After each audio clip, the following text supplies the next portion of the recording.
and let us all do we can to build a better future. Max Blumenthal, Tucker Carlson, Fiorella Isabel. What's going on? Especially adding in Tucker Carlson. Why are we adding in Tucker Carlson? Well, the sad fact is there's some censorship running amok, and it's getting out of control. Seems like a running theme. It is, and again, that's why we're making these changes. So on yesterday's show, while Lainey Peterson was hosting it, the audience was kind enough to let me know that Mint Press News recently received a suspension from PayPal. So I want to pull up this tweet and remind everyone what is exactly happening. So let's pull this up here. Breaking Mint Press News, and Alan R. McLeod, I hope I said it's probably McLeod. McLeod, thank you so much. See, already, Lauren's doing a fantastic job. Has been banned from PayPal for unspecified reasons. Help us fight back against this onslaught of censorship, Indiegogo.com. And again, as we scroll down, there is a supporter for, again, for Mint Press News, and there is PayPal saying you can no longer use PayPal. So what's happening? It's what I fear the most, and that is the Biden-Harris administration are right now implementing further censorship rules. They're having their own little ministry of truth. Lainey Peterson talked about this on the Thursday show. If you haven't seen it already, we did a video clip of how Caleb Maupin was recently suspended by PayPal as well. And now the Biden-Harris administration is implementing this policy of, well, suppressing speech, or either that trying to stop disinformation. Let's check out this clip from Tucker Carlson. We can reveal that Biden's Pentagon, another group with guns, awarded a $750,000 contract to a group called NewsGuard. Now, that contract is for misinformation fingerprints. NewsGuard is an organization that claims to fight, quote, misinformation, but in practice is a censorship organization, targets anyone who challenges the people in power. NewsGuard is currently preparing a blacklist of sites that contradict the national security state's talking points on Ukraine and Russia. So this week, NewsGuard wrote a threatening email to the news site Gray Zone, informing the Gray Zone that they're spreading, quote, disinformation because they're not reading the script. So here's how the editor of the Gray Zone, Max Blumenthal, responded. He wrote this: "Do you seriously expect us to grovel for approval from the same tentacle of the national security state and financial oligarchy that has rated CNN as a highly credible news source and whose board of advisors is a grotesque gallery of corporate propagandists, spooks, documented liars, war criminals who've never faced a scintilla of accountability for their actions?" Kind of overheated language. Is it true? Yeah, every word of it. So when Joe Biden's censors come, that's the way you respond. Hey, pal, up yours. You want some disinformation? Here you go. You are a free person in a free country, and no law enforcement agency can ever tell you what to think or say, period. Right.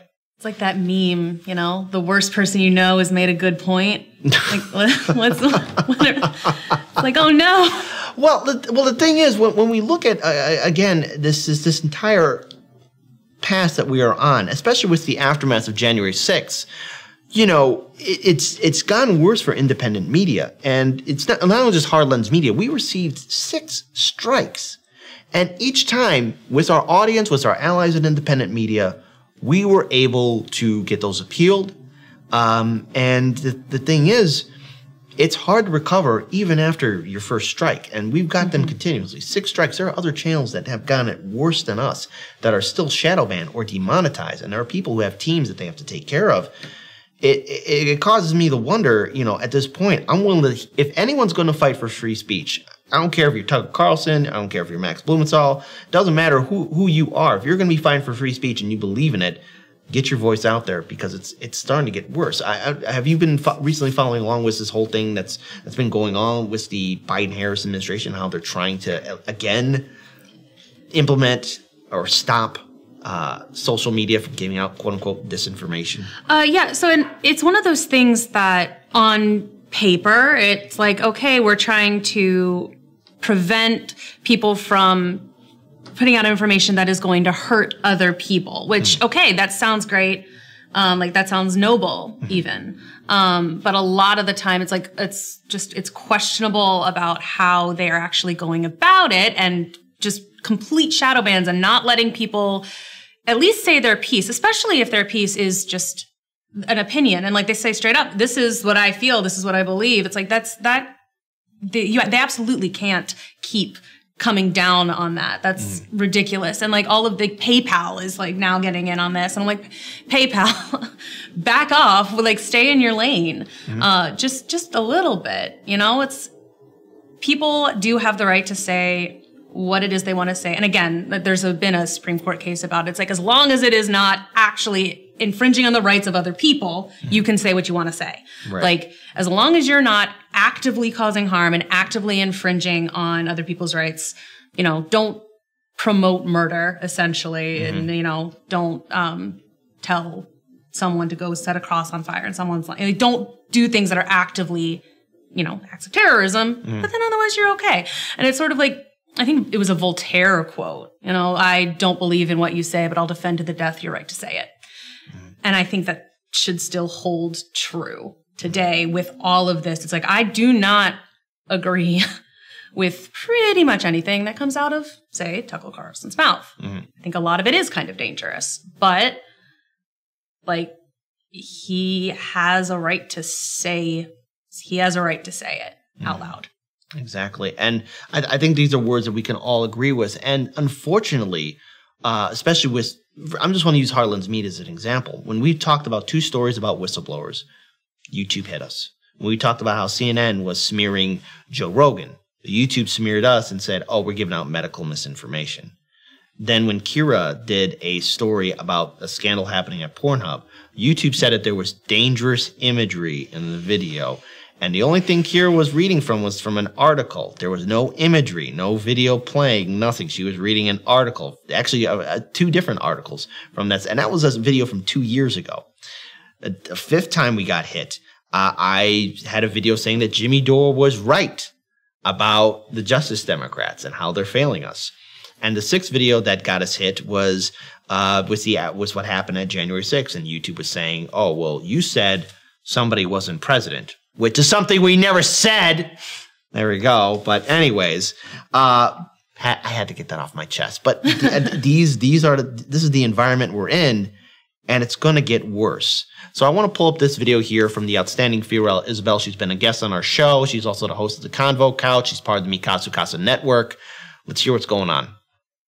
The Department of Homeland Security is creating a disinformation governance board to combat misinformation ahead of the 2020 midterms. This was a long time coming, but news broke out just days after Elon Musk bought Twitter. According to Homeland Security Secretary Alejandro Mayorkas, the goal is to bring DHS resources to address the threat of misinformation and disinformation in minority communities. Politico reported that Nina Jankowicz, who previously served as the disinformation fellow at the Wilson Center, advised the Ukrainian Foreign Ministry, oversaw Russia and Belarus programs at the National Democratic Institution, and has a pro-Ukrainian flag on her Twitter, will head the board as executive director. The focus will also include, quote, countering misinformation on irregular migration and Russia. Many critics cite that this is yet another increase in censorship and surveillance power over American citizens. Some are even comparing it to 1984's Ministry of Truth, a misnomer because in reality it serves the opposite and acts like a ministry of propaganda. Let's not forget that the US government manipulated social media companies, tech giants, and messaging apps to only allow content they deemed appropriate and truthful. They then banned people, news, and accounts that strayed away from the accepted narrative on the 2020 elections, the COVID-19 pandemic, and now the Russia-Ukrainian conflict. RT, for example, is no longer airing nearly anywhere in the West and has been effectively banned off YouTube. But who gets to decide what is misinformation? Many free speech activists point out it certainly shouldn't be the government or the richest man in the world. What's real is that Americans are increasingly losing control of what they see, read, and hear, especially if it goes against the current accepted narrative. Whatever Elon Musk says he may do will likely not affect free speech in general, considering the issue stems from the current system itself. All right. So again, wise words from Fiorella, speaking truth to power. But it is concerning because when we have tried numerous times to talk about stories that we want to talk about, we realize, number one, YouTube will probably hit us. Number two, we have a team that we have to take care of. We have a studio that we have to make sure that's still functioning. And, you know, when we make this change next month, you know, half the show is going to be on YouTube. The rest is going to be on Rockfin and Odyssey because we have received messages from people saying, hey, why aren't you talking about this or this or this? And there's so much that we have to tiptoe around and be careful of because YouTube's algorithm is like a blind attack dog. And so much of it seems to be ego too. Like you get slammed for saying something against, again, a powerful person or a politician or something like that. And then you just, then they get mad about it. Even if you didn't actually say anything against them, you just said something against what they said, then you get slammed. And it just seems a little bit more ego driven than information driven, which doesn't seem correct to me. Yeah, one other thing too I want to bring up. The favoritism that we're seeing from corporate media. Now, the next video we'll be bringing up is Case Study QB, right? Now, before we pull up this video, Case Study's channel, or his Twitter page, it's heavily censored by Twitter. And so I think it's proving a point that Daniel has brought up numerous times about corporate media. Now, corporate media, before the 2016 election, was minor on YouTube. No one was tuning in. They would barely get about 2,000 views on their videos. After 2016, especially as the first adpocalypse happened and corporate media was going after PewDiePie, smearing him, and they did their big attacks on YouTube. Then YouTube decided to create an algorithm program that would favor CNN, Fox News, MSNBC, and all the rest in a favorable light to where they were deemed authoritative sources. But if you go to Case Study QB's channel incognito, you'll see that all of his tweets are deemed sensitive or dangerous, or maybe you don't want to check them out. But all what they are tweets and video clips from corporate media. And FaZe has kind of pulled it up right there. That right there. Somehow it's dangerous or sensitive or, sensitive content. All what that video is from Fox and Friends. So let's actually get that video all set up if we can. Let's rewind it back from the beginning so that way people hear it. The board will And so let's go ahead and hear it out because we're talking about how the Biden-Harris administration are going to be implementing censorship. Or is that making sure they have a ministry of truth? Let's play it. The White House is now defending its new online disinformation board in the face of fierce criticism from Republicans, concerned the board will target conservatives. Person picked to lead it has a history of labeling stories harmful to Democrats as disinformation, including, of course, the verified Hunter Biden laptop story. Marianne Rafferty has the latest. Marianne. Good morning, Todd and Carly. On the heels of Elon Musk's promise to even the playing field for all, the White House announcing a new board to fight disinformation. And Republicans are not pleased. The board will fall under the Department of Homeland Security and will be run by Nina Jankowicz, who dismissed the Hunter Biden laptop story and questioned Musk's Twitter takeover. The White House pledging its full support. There's been some criticism of the person who's been chosen to oversee this board. She had previously called the Hunter Biden laptop a Trump campaign product. Well, I don't have any comments on the laptop, but what I can tell you is that it sounds like the objective of the board is to prevent disinformation and misinformation from traveling around the country in a range of communities. I'm not sure who opposes that effort. But Republicans coming out swinging against the Biden administration, appointing someone who is so clearly partisan to lead a government board in charge of deciding what we can and can't say.